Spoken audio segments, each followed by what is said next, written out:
Like and subscribe to my channel and click the bell icon to get new video updates.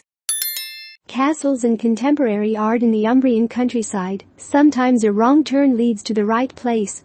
After a few hours of driving north on the E35 and E45 in the Upper Tiber Valley, my husband and I had a fight in Umbritide, took a sharp left under an overpass, and found ourselves in a fantasy landscape, green fields and hills again, where a big blue sign indicated the end of Umbria.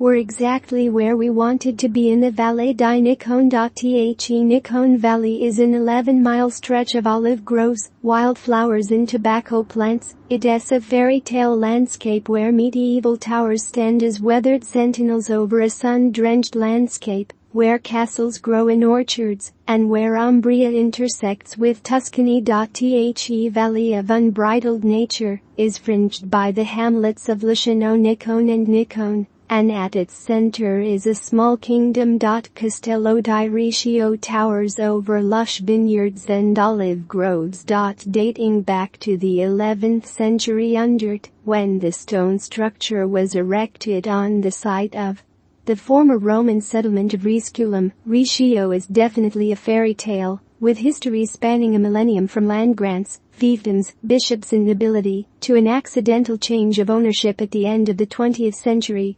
In the 1980s, Count Antonio Bolza, an Austro-Hungarian nobleman, fell in love with the valley and acquired a small plot of land on the Riccio estate. He raised his family here, and by the turn of this century, he became the owner of the entire 3,700 acres of Riccio.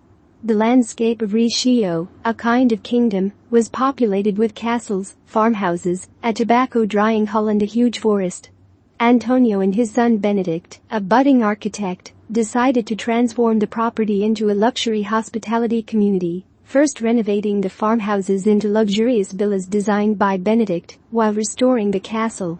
In the early 2010s, Benedict and his wife Nencia Corsini, a decorative painter, decided to make the fairy tale come true and convert the castle into a 36-room luxury hotel.